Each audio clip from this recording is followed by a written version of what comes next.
Abra sua Bíblia no Evangelho segundo Mateus, capítulo de número 6. Evangelho segundo Mateus, capítulo de número 6, versículo de número 33. Evangelho segundo Mateus, capítulo de número 6, versículo de número 33. Deixa eu ver aqui quem nos visita hoje pela primeira vez. Vocês são parentes? Irmã do Zé? Seu nome? Moisés? Ivan. Os dois são irmãos do Zé?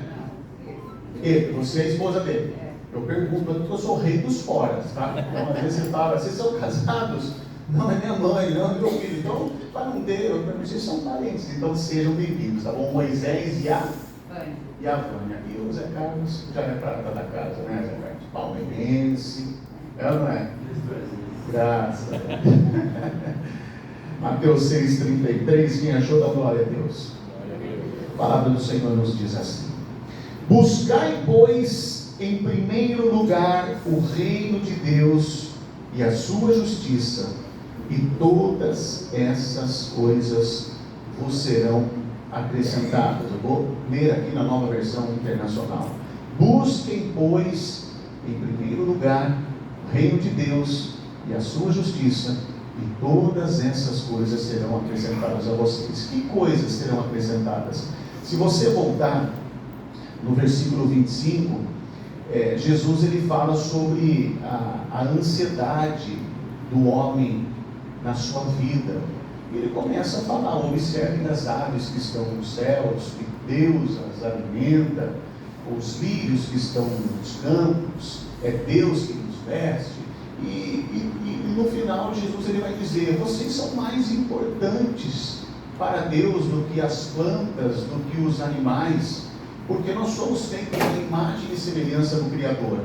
E no final ele diz: mas buscai primeiro o reino de Deus e a sua justiça, e todas essas coisas vos serão acrescentadas. Se puder colocar um desenho que a gente tentou colocar ali, eu pedi para o programa fazer ali um desenho, até porque se eu fosse fazer o desenho na mão ia ficar feio, e eu tenho falado isso já desde o início dos 12 dias. No começo de janeiro, eu estava refletindo bastante acerca da igreja, acerca daquilo que Deus me entregou como responsabilidade, e eu tive um sonho no qual eu via uma imagem. Eu tentei reproduzir e ficou mais ou menos assim.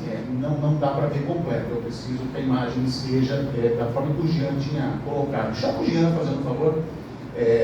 Senão eu não consigo. Isso, ó. Eu sei que tá um pouco longe, eu não consegui fazer ali porque eu não sei a resolução, mas é lógico que é uma representação figurativa, tá? Mas a gente tem ali Deus em cima, a igreja embaixo, aqui nós temos um casal, e embaixo as diversas áreas da nossa vida. Então, nesses últimos dias, depois deste sonho, esse sonho ele marcou profundamente algo no meu coração, e como eu disse, a imagem era muito clara, de Deus no topo, abaixo dele a igreja, depois dele a família, como eu disse, representada por um casal, e sustentadas por essa base estavam todas as áreas da vida, do nosso cotidiano: as finanças, as emoções, o trabalho, os filhos, os relacionamentos. E quando eu acordei, eu entendi que aquilo não era apenas uma imagem bonita, mas era uma mensagem espiritual sobre ordem, aquilo que Deus quer para nós.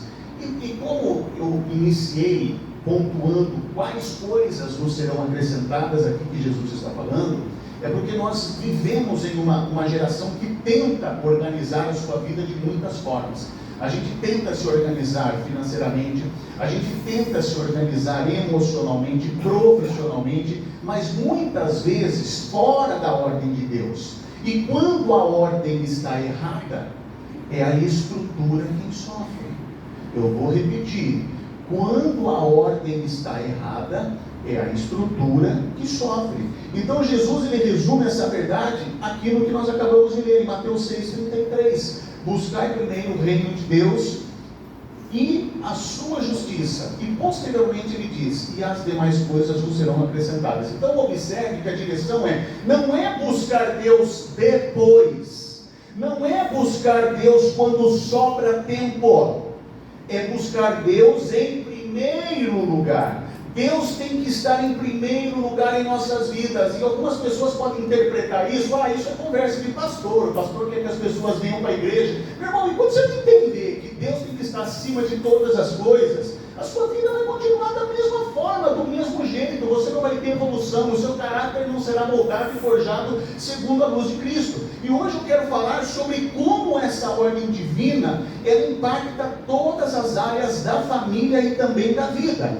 Por isso que o nome da mensagem de hoje é: quando Deus está no topo, tudo encontra o seu lugar. Repitam comigo: quando Deus está no topo, tudo encontra o seu lugar. Então, o que eu quero falar? Em primeiro lugar, Deus acima de tudo. Esse é o fundamento da vida. A Bíblia vai dizer em Colossenses 1,17 que Ele é antes de todas as coisas e nele tudo subsiste.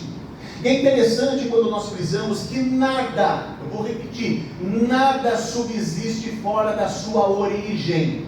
O que isso diz, pastor? Da mesma forma que a origem do peixe é a água, um peixe não subsiste fora da água. Até porque quem é pescador sabe que quando você fisga um peixe e tira da água, em pouco tempo ele vai morrer.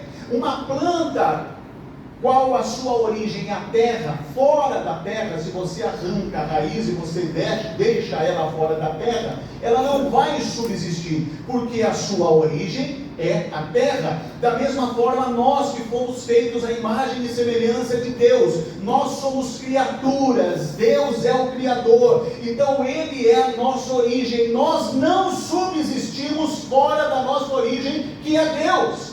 Esse que é o erro do ser humano. O ser humano, ele já vem para o mundo com uma pré-ciência, uma pré-noção de que existe algo superior, de que existe uma força intelectual que rege todas as forças da natureza. Hoje está na moda as pessoas, eu vou buscar minha espiritualidade, eu não preciso de religião, porque eu me conecto com Deus. Isso é conversa de quem não conhece o verdadeiro Deus que criou todas as coisas.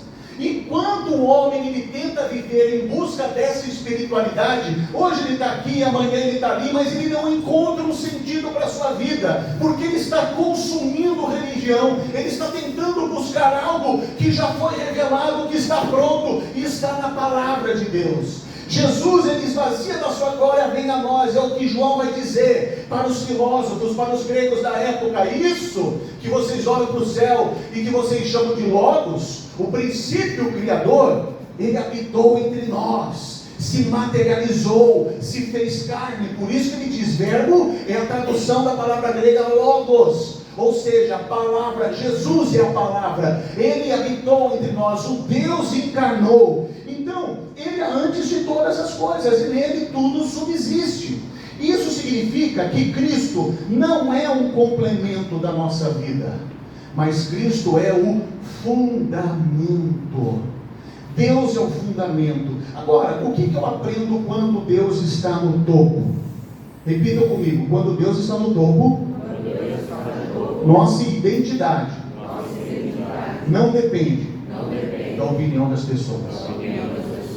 Talvez um dia você já frequentou alguma religião, até mesmo uma igreja evangélica, e falaram para você algo que essa pessoa, por ignorância, disse que você tem que ser. Não, você entende a revelação divina, pode vir quem for, meu irmão. Quando você entendeu que a graça de Deus e que as suas misericórdias se renovam a cada manhã, a opinião das pessoas não tem validade. Porque quando Deus está no topo, a minha identidade não depende do que as pessoas vão dizer, porque eu preciso entender o quê? Que a palavra de Deus, ela vai dizer que quando Jesus ele foi batizado, ouviu-se uma voz esse é o meu filho amado, a quem não me agrado. Então, essa voz ecoa em nossas vidas. Quando nós temos o Espírito Santo, você é um filho amado de Deus, você é uma filha amada de Deus. E isso não tem condições, isso é graça, não é merecimento. Porque graça é literalmente favor imerecido. Então, você pode viver na religião, mas enquanto você está fora da graça, Paulo vai dizer, vocês estão destituídos da graça de Deus. Porque todos pecaram, e todos pecaram. As pessoas ficam tão preocupadas em transgressões morais, que o que é o pecado que a Bíblia nos fala é o distanciamento do homem com Deus. Então, quando Deus está no topo, a minha identidade não depende da opinião das pessoas, porque qual é a minha identidade? Eu sou um filho amado de Deus. Você pode falar o que quiser de mim, as pessoas podem falar o que quiser de você, posso ter minhas falhas, mas ainda assim, eu sou um filho amado de Deus. Repita isso, eu sou um filho amado de Deus. Eu sou um filho amado de Deus. Segunda coisa, diga assim, quando Deus está no topo, nossa paz não depende das circunstâncias. É isso que Paulo fala, a paz que excede todo entendimento humano. Não tem lógica. A gente fala sobre paz, então está tudo tranquilo, ninguém está enchendo a nossa cabeça, ninguém está falando mal da gente. Que paz que dá. Quando você vai para um ambiente, para um local silencioso, ai que paz. Mas aqui diz que quando Deus está no topo, a paz não depende das circunstâncias. Você pode estar em meio à tribulação, você pode estar em meio à guerra, mas você está fundamentado na palavra, e a palavra diz que 1000 cairão ao teu lado, 10.000 à tua direita, mas tu não serás atingido. Você vai entender que Deus está contigo a todo momento, e isso te traz paz. E aí, o que a palavra de Deus vai dizer sobre o Espírito Santo de Deus? É Ele que é o Consolador, Ele que é o Conselheiro, e nós precisamos entender que quando nós nos relacionamos com Ele, nós temos paz, e essa paz que excede o entendimento. Nossa, mas a sua vida está uma bagunça, olha o que está acontecendo na sua casa, olha o que está acontecendo na sua empresa, mas ainda assim você tem paz. Em terceiro lugar, repita comigo, quando Deus está no topo, nossa esperança não depende dos resultados. E não depende mesmo, porque se nós ficarmos esperando resultados, talvez a gente não vai conseguir, a gente não vai chegar a lugar algum. Mas quando a nossa esperança está em Deus, a gente sabe que a nossa parte nós fazemos, mas Ele está no topo, nós caminhamos com Ele, nós não caminhamos sozinhos. Agora, tem algo que pode gerar uma ruptura em todos esses 3 pontos que nós falamos. Quando Deus perde o primeiro lugar, outras coisas tentam ocupar esse espaço. Volta a imagem lá. A carreira, o dinheiro, os relacionamentos, as expectativas, que é o que tem aqui embaixo. Então, embaixo do casal a gente vê aqui finanças, emocional, trabalho, amigos, filhos, lazer. Então, quando Deus ele perde o topo, quando nós tiramos Deus do topo de nossas vidas, essas coisas elas tentam ocupar esse espaço. E aí nós não buscamos mais Deus e vivemos na ilusão, mas eu tenho um relacionamento com Deus, eu não estou na igreja, mas eu ainda tenho Deus, eu tenho uma fé. Meu irmão, mas você está em busca, por que você não está vindo na igreja? Porque você está em busca da sua carreira, do dinheiro, de relacionamentos, de expectativas que serão frustradas. E nenhuma dessas coisas foi criada para sustentar o peso da nossa alma. Então, eu já preguei algumas vezes o texto que Jesus diz que não adianta você ganhar o mundo todo e perder a sua alma. Você viver literalmente como uma alma penada aqui na terra. Então, por isso tantas pessoas estão cansadas, estão ansiosas e emocionalmente sobrecarregadas. Elas estão tentando sustentar a vida sem o quê? Sem o alicerce.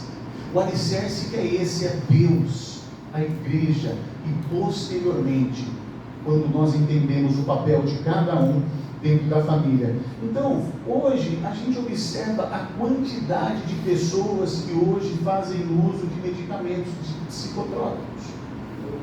E não é pecado, pelo contrário, eu mesmo faço uso todos os dias de um remedinho, que na realidade é para tratamento de enxaqueca, mas a enxaqueca você usa analgésico ou anti-inflamatório, no meu caso, para você não ter uma crise, mas ele vai tratar apenas quando ela está crônica, quando ela se manifesta. Mas o médico uma vez falou, não adianta nada eu te passar medicamento na hora da crise, se nós não resolvemos a causa. O que está gerando a causa? É emocional, é ansiedade, essa vida corrida que nós vivemos. Então nós estamos emocionalmente sobrecarregados. É muito fácil, e eu lembro que uma vez a gente estava conversando e a gente falava, porque na nossa época era melhor, não tinha celular, em algumas partes. Mas se você perguntar para o jovem se ele queria viver na nossa época, eles não vão querer. A tecnologia é boa, o problema é quando você se torna refém dela. Já tem pessoas já dependentes de inteligência artificial, não vai demorar muito para criar grupos de mútua ajuda para as pessoas se livrarem desse vício, dessa dependência, até relacional com relação à inteligência artificial. Tem gente que tornou amigo da IA, porque hoje você cria personalidades com a IA, principalmente quem paga a inteligência artificial. E eu falava isso há anos atrás, quando começou a se falar de inteligência artificial, eu falava, vocês não têm noção do bug que isso daqui vai dar daqui a um tempo. Mas você observa que as pessoas, elas estão em busca de tantas coisas e elas estão emocionalmente sobrecarregadas. Quando eu falo de não dá para a gente comparar gerações do passado, porque na minha época, a geração passada nunca vai ser igual à geração atual. Até porque, hoje em dia, as pessoas falam, né? Porque os meus pais, meu pai trabalhava, minha mãe cuidava de tantos filhos. Eu, por exemplo, lá na minha casa, eu sempre ouvia minha mãe falar, o seu avô trabalhava, e enquanto sua avó cuidava dos 6 filhos. Tá. Antigamente, o homem, ele corria em busca do sustento para pagar, às vezes, o aluguel, se ele não tinha casa própria. Dificilmente, somente ricos tinham carro.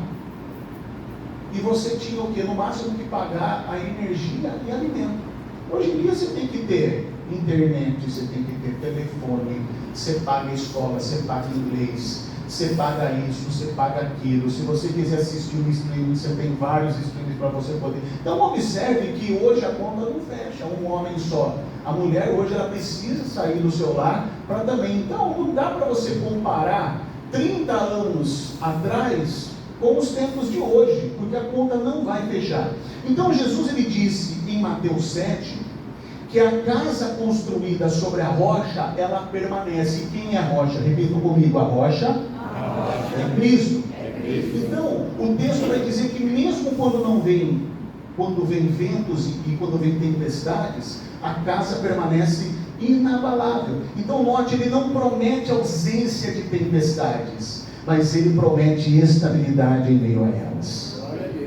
Eu vou repetir, Deus não promete ausência de tempestades, mas ele promete a estabilidade em meio delas. Então buscar Deus em primeiro lugar é reconhecer, Senhor, Tu és o centro da minha vida, e essa decisão muda tudo. Nesse desenho, quando eu coloco Deus acima de todas as coisas, logo abaixo a gente vê a igreja. E por que a igreja? Porque a igreja, ela é a embaixada do reino, e os textos sagrados vão dizer isso. Então, abaixo de Deus, no sonho, estava a igreja. Hebreus 10, 25, nos ensina que não devemos abandonar a congregação, como alguns fazem, mas devemos estimular uns aos outros. Olha só, não nos deixemos de nos reunir como igreja, segundo o costume de alguns, mas procuremos encorajar uns aos outros, sobretudo agora que vocês veem que se aproxima um dia. Então a igreja não é apenas um lugar que frequentamos, mas aqui é uma família espiritual, é o ambiente onde somos discipulados, encorajados e corrigidos em amor. Mas não é o amor de um homem, mas é o amor do Pai, é o amor que também não é o amor carnal, mas é o amor ágape, é o amor incondicional. Então vivemos em uma cultura que valoriza a independência espiritual, e as pessoas dizem isso, eu creio em Deus, mas não preciso de igreja. E essa é a maior mentira que Satanás tem colocado na vida das pessoas. Mas a Bíblia nunca separa Cristo da sua igreja. Fale comigo, a igreja é A igreja é lugar de cura para feridos. lugar de cura para feridos. Todo mundo que vem na igreja, aonde está? Lógico que toda regra tem uma exceção, né, Rafael? Mas a grande maioria vem na igreja porque alguma área na sua vida não funcionou. Algo estava fazendo com que a pessoa se sentisse sobrecarregada, machucada. E a igreja é esse convite que as pessoas fazem para que elas venham e que elas sejam curadas. Agora, repitam comigo, a igreja é lugar de crescimento para imaturos. Eu posso falar que eu sou testemunho disso. Da minha imaturidade, da minha juventude, as minhas convicções, as minhas vãs filosofias.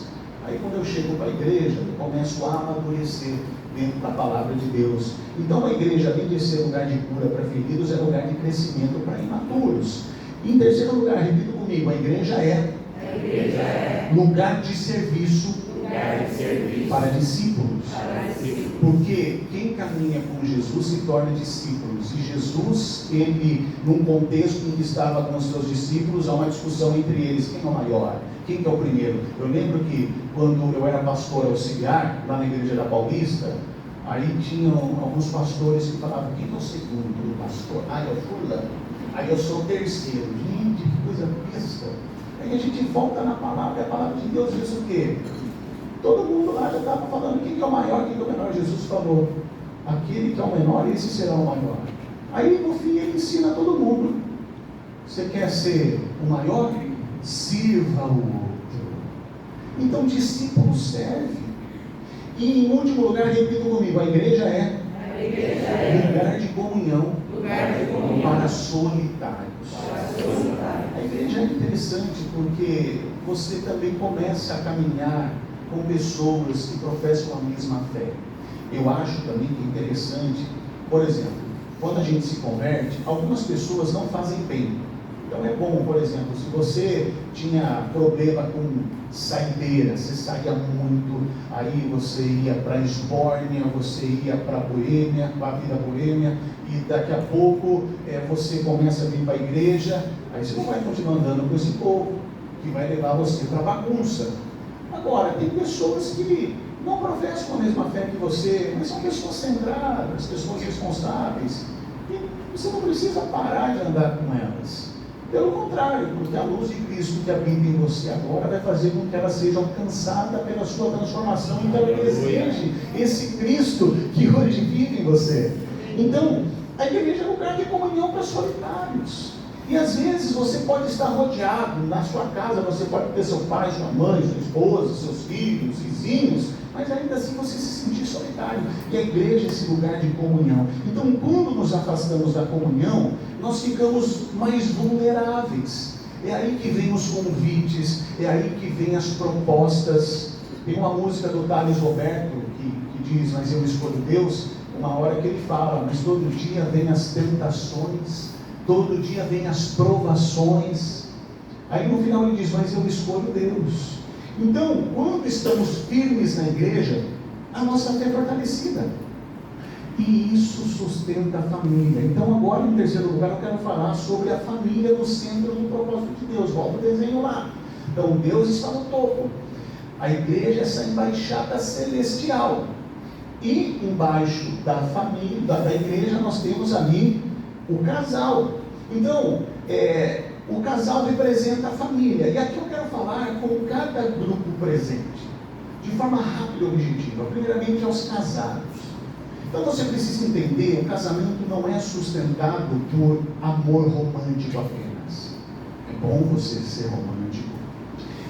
Quando a gente ministra para casais, a gente fala, eu uso muito essa expressão, que o homem ele é diferente de como pensa a mulher. De uma forma que não, nós não temos muitas crianças, mas de uma forma que não constrange as crianças. Eu vou tentar explicar para você de uma forma figurativa. O homem, às vezes ele tem um dia atribulado, cansado, está estressado, ele chega na sua casa, e às vezes ele se relacionar carinhosamente, afetivamente com a sua esposa, isso às vezes desestressa o homem. O homem é assim. O homem é mais ou menos assim. A mulher não. A mulher é sensível. A mulher, se ela tem um dia turbulento, ela chega na sua casa, não. Ela quer atenção, ela quer ouvidos, ela quer carinho. Então, há uma expressão, Marquinhos, que a gente usa quando ministramos para casais, que você, homem, quando quiser um momento mais íntimo com a sua mulher à noite, você precisa, durante o dia, enrolar o brigadeiro. Então, quando você vai na festa, não é gostoso comer os docinhos? É ou não é? Mas alguém enrolou, alguém preparou o docinho, sim ou não? Teve o preparo ali de fazer a massa, de passar ali no granulado, de colocar na forminha. Agora não adianta você chegar e colocar o brigadeiro na boca. Então, se você quiser ter um momento íntimo com a sua companheira, o que você precisa fazer? Durante o dia, enrolar o brigadeiro. Comece com uma mensagem de bom dia. Você acorda, fala, mesmo com aquele seu bafo matinal, não tem problema, se for o caso, já prepara ali uma balinha, um tic-tac, que é pequenininho, aí você já, 5 minutos antes, você coloca assim, aí você fala assim para ela, bom dia, meu amor. Vai além, prepara ali, pega o café na mesa para ela, acorda mais cedo, pega ali um mamãozinho, um pãozinho, uma manteiguinha, um cafezinho, chegue, bom dia, meu amor. Mas tem que usar essa voz, tá? Bom dia. Para sentir aquele hábito refrescante. Aí você faz isso. Aí depois, durante o dia, você vai trabalhar. Hoje tem WhatsApp. Manda mensagem. Não tiro você da minha cabeça. Você é minha vida. Aí, mais tarde, você, antes de chegar na sua casa, passa ali. Se você não tem dinheiro para passar na Rosa Flores, fazendo a merchan da Rosa Flores, é porque é o que vem na minha cabeça. Porque quando eu falo da floricultura da Alemão, eu lembro de velório, né? Então vá na Rosa Flores.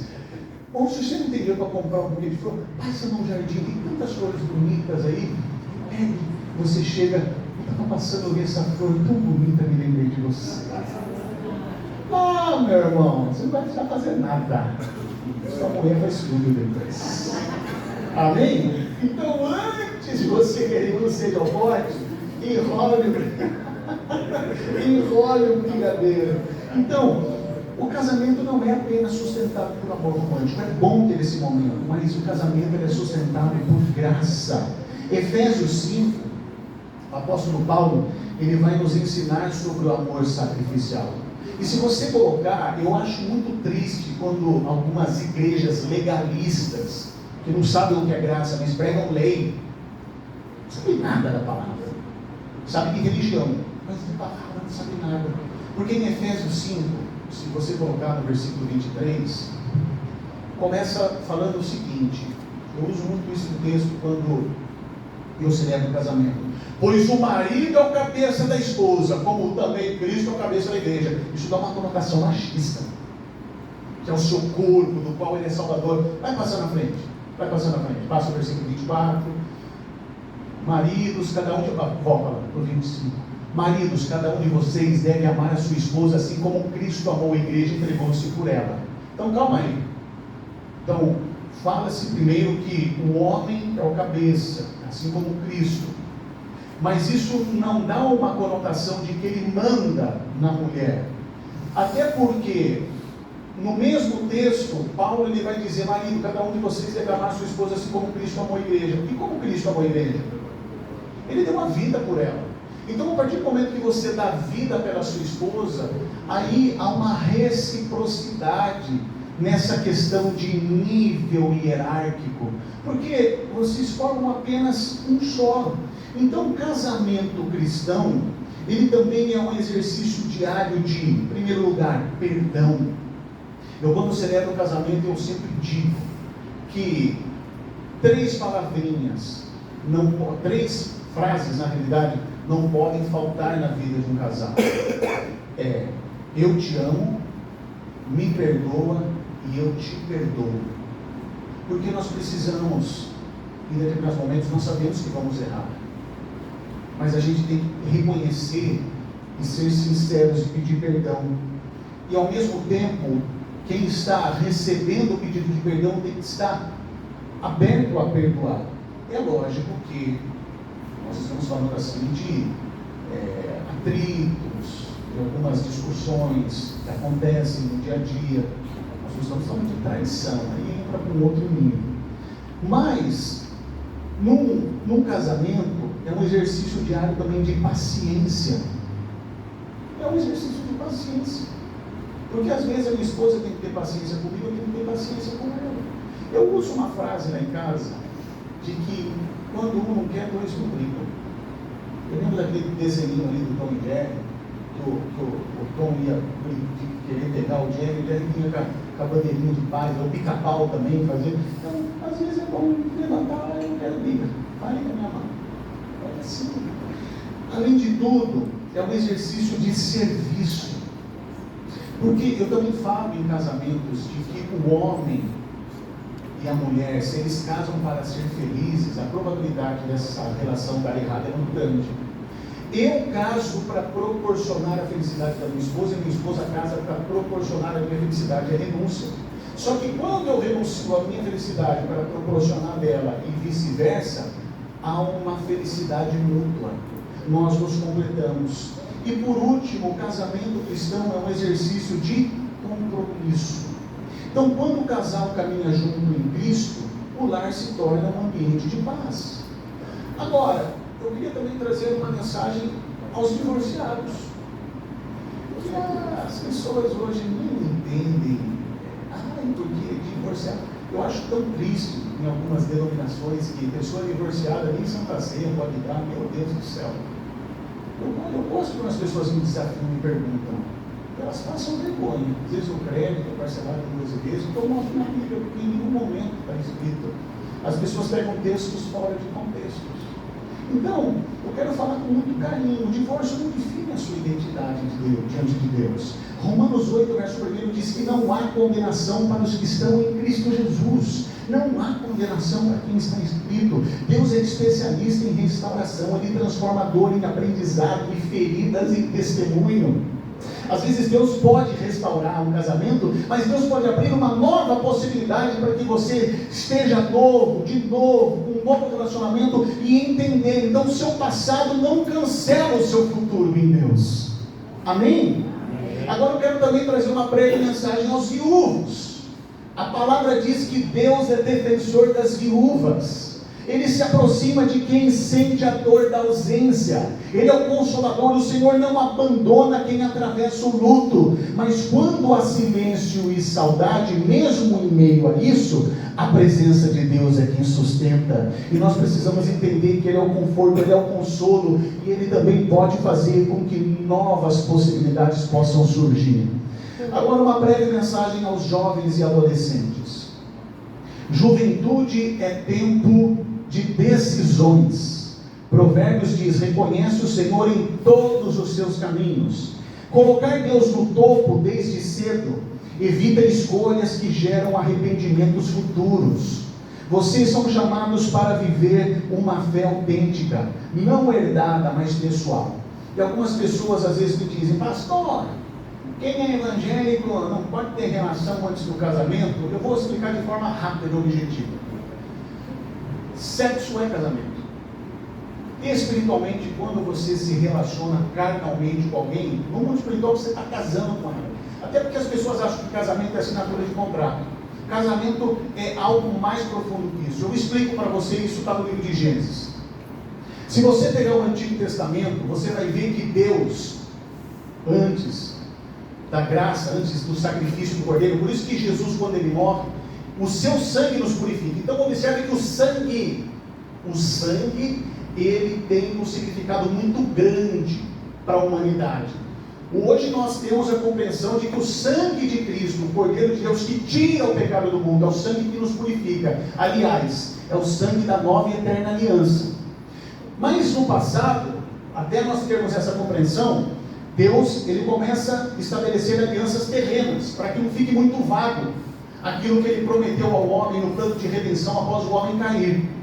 Mas observe que todos os pactos, você vai ver Abraão fazendo pacto com Deus, Noé, você vai ver que todos que fizeram pactos com Deus, vai ter um momento em que é necessário, pastor, é necessário Miriam, é necessário Zé Carlos e Ruth, o sacrifício de um determinado animal, para que o sangue derramado seja algo que chama a atenção de Deus, é um pacto. Hoje, quando a gente faz um termo, quando a gente vende algo, quando a gente contrata algo, você vai no cartório. E quando no passado você fazia um termo de aliança, era o sangue quem autenticava aquele pacto. Inclusive, se você estudar várias histórias de outras culturas, inclusive em períodos remotos, você vai ver que tinha inclusive um pacto de sangue, de que quando um rei de uma família e outro reinado, eles faziam esse pacto de sangue, geralmente eles diziam: agora você faz parte da minha família e eu faço parte da sua. Então o sangue tem esse significado. E olha que interessante a criação. O que acontece na primeira relação entre homem e mulher? Relação entre homem e mulher, ao rompimento do ímã feminino. E esse rompimento gera o quê? Sangramento. Olha, pouca gente sabe disso, porque não conhece a Bíblia a fundo. É um pacto que se estabelece. Por isso, pastor, mas nossa, eu não casei assim. Esquece. Tudo que passou, eis que agora todas as coisas são novas em Cristo Jesus. Mas eu estou falando para os jovens. Vocês estão agora tendo a oportunidade de ouvir a palavra. Construa a sua relação tendo Deus no topo. E entendam a revelação.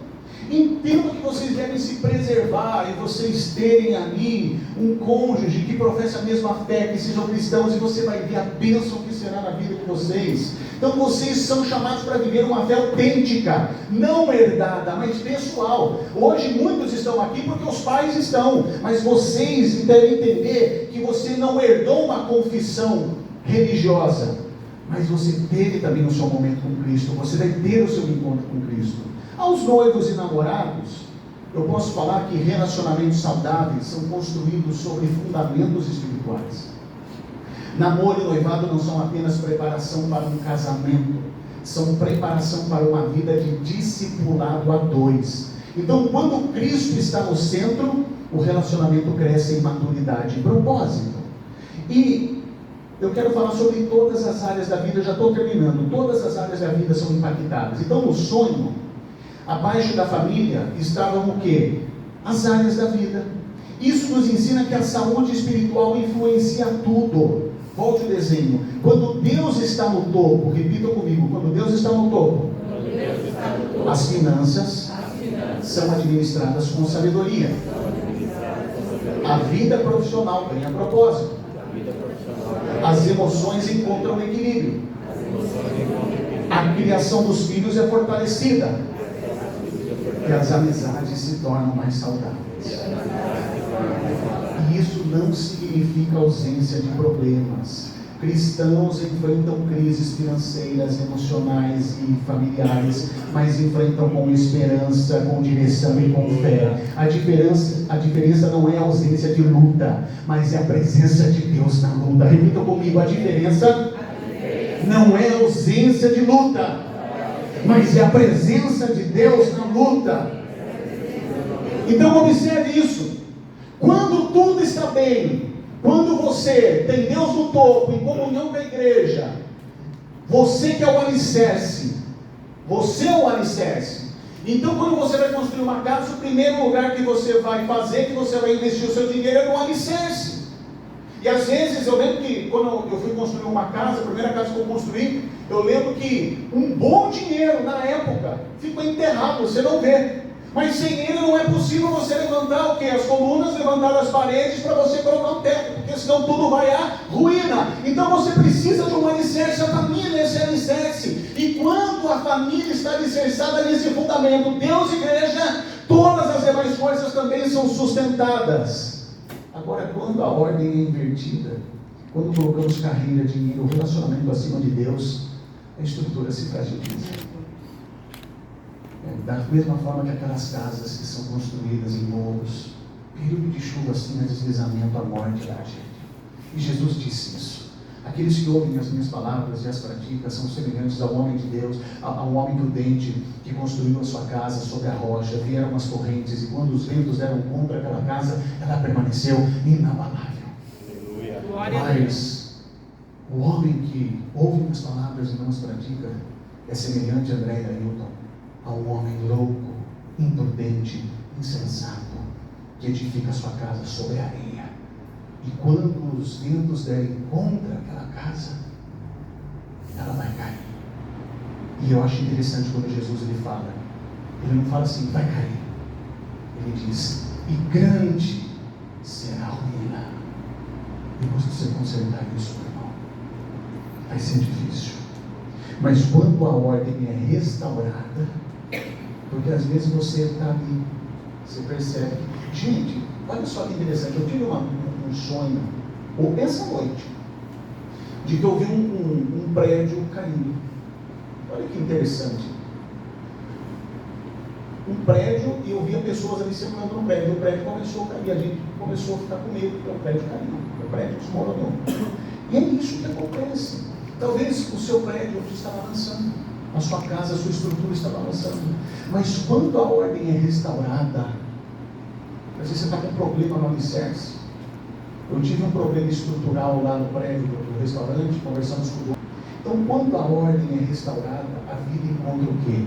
Estabilidade. Para concluir, eu termino aqui. Igreja, a imagem daquele sonho é simples, mas profunda. Quando Deus está no topo, a igreja nos sustenta em comunhão. A família encontra equilíbrios. Amém. E todas as áreas da vida se fortalecem. Então, hoje é um convite à reflexão. O que tem ocupado o primeiro lugar na nossa vida? Às vezes você fala, é Deus. Não, se você está optando, buscando as coisas de acordo com o seu braço. Nossa estrutura está construída sobre a rocha. Então, buscar a Deus em primeiro lugar não é religiosidade, é relacionamento. É reconhecer que sem Ele não conseguimos sustentar a vida. E quando colocamos Cristo no centro, não significa que tudo será perfeito. Significa que mesmo em meio às imperfeições, permaneceremos de pé. Então, uma vida organizada sob o senhorio de Cristo não é uma vida sem tempestades, mas é uma vida que permanece firme. Eu queria que você se colocasse em pé. Eu queria que, em especial, você que é família, abrace. Você, cônjuge, você, marido, abrace sua esposa.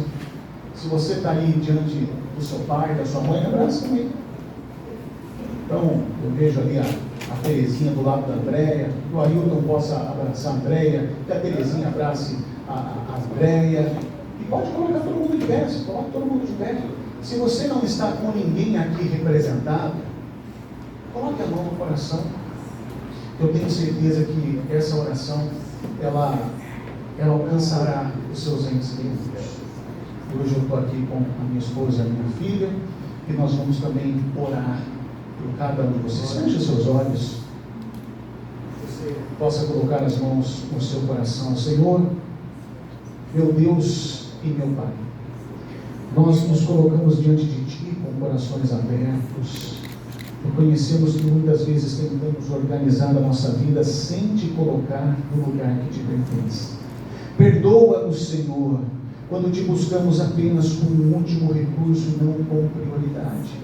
Mas hoje nós declaramos que Tu és o fundamento da nossa vida. Então nós lhe pedimos, Senhor, reorganiza o que está fora do lugar, restaura as famílias, cura corações feridos, fortaleça casamentos, consola viúvos, dá esperança aos divorciados, direciona os jovens, abençoa os relacionamentos.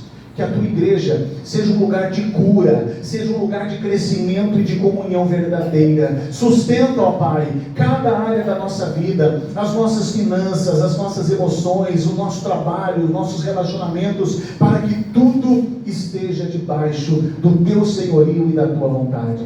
Nos ajuda, Senhor, a buscar em primeiro lugar o Teu reino, que a nossa fé não dependa das circunstâncias, mas da Tua presença fiel, e que mesmo em meio às tempestades, possamos permanecer firmes, porque estamos edificados sobre a rocha que é Cristo Jesus. Nós entregamos tudo em Tuas mãos e confiamos na Tua graça, em nome de Jesus. Digam todos amém? Amém. Digam graças a Deus.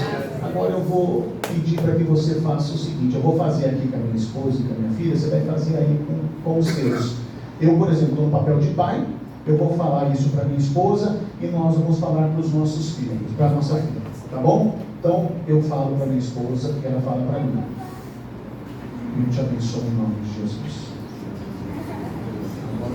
nós te abençoamos em nome de Jesus. Amém? Você faz isso? Então abençoe a sua família. E agora eu vou pedir, nós vamos encerrar o culto, mas o encerramento vai ser o seguinte: você casal, eu vou pedir para que você venha pelo corredor central e eu quero poder abençoar as alianças. Você não precisa tirar. Vem assim, ó. Por exemplo, você que é casado, ó, vem assim, ó. O casal vem assim. Nós vamos apenas abençoar e ungir. E isso vai ser a bênção de Deus. Porque numa relação, o que importa é a bênção. Quem é casado, no final, primeiro vem os casamentos, os casados, depois vem todo mundo. Eu quero abençoar você também em nome de Jesus. Amém?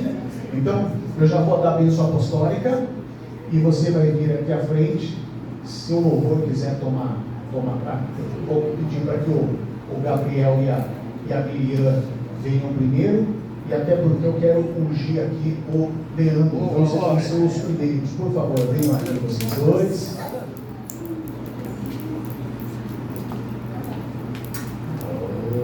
Casal abençoado. Estão casando de novo, vai lá. Gente, o Leandro hoje está inaugurando o seu ministério no dia vai estar servindo com a gente. Eu costumo dizer, Leandro, eu servi antes de me tornar pastor, eu tenho 3 anos de diácono. E eu entendi o chamado do diácono, da mesma forma que o policial. O policial militar, por exemplo, ele anda fardado. Então ele tem a sua escala, ele cumpre, mas quando ele está de folga, ele também carrega a sua arma, ele carrega a sua funcional, e se ele vê uma situação ali de perigo, mesmo sem estar no trabalho, ele tem o poder e o dever de agir. O diácono é uma coisa. Às vezes você não vai estar escalado, mas aqui fora vai ter um momento de você, não, Jesus deitará, orar e Deus vai te usar. Então, ó, com esse óleo nós ungimos glória! O Leandro como diácono aqui da igreja, e eu te abençoo em nome de Jesus. Uma salva de palmas. Glória! Seja bem-vindo ao nosso exército de guardas. Só com esse sorriso, gente, não tem demônio que entra aqui. Amém, as irmãs, o sorriso. Agora com esse sorriso aqui, o demônio vai passar longe. Vem aqui vocês dois, e nós vamos abençoar vocês. Eu abençoo o casamento de vocês em nome de Jesus. Amém? Eu vou pedir para que o Gabriel e a Janaína, que acorda todo dia às 4h30, são meus bons e vocês, em nome de Jesus. Então vocês vão servir, e eu vou dar a bênção apostólica, eles vão estar cantando uma canção. Deixa eu já ungir o Samuel aqui, em nome de Jesus. Aí vocês vão ver os casamentos, os casais, noivos, namorados, nós vamos abençoar. A gente vai dar só a bênção apostólica, eles vão cantar, e daí você recebendo a bênção, você pode voltar para a sua casa. Que o amor de Deus, o Pai, que a graça salvadora do Filho, que a doce comunhão e consolação do Espírito Santo esteja no coração de cada um de vocês. Deus abençoe a todos e até mais em nome de Jesus.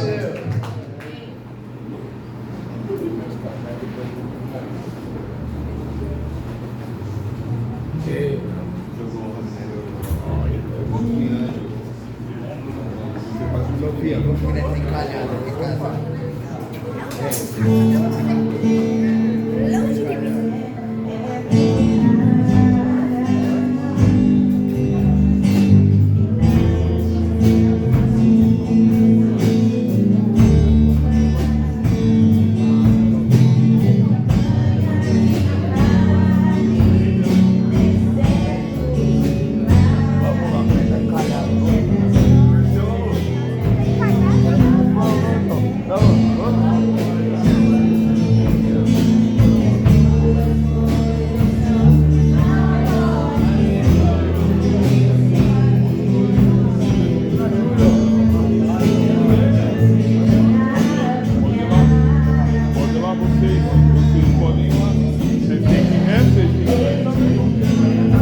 O pastor falou, todo mundo vai.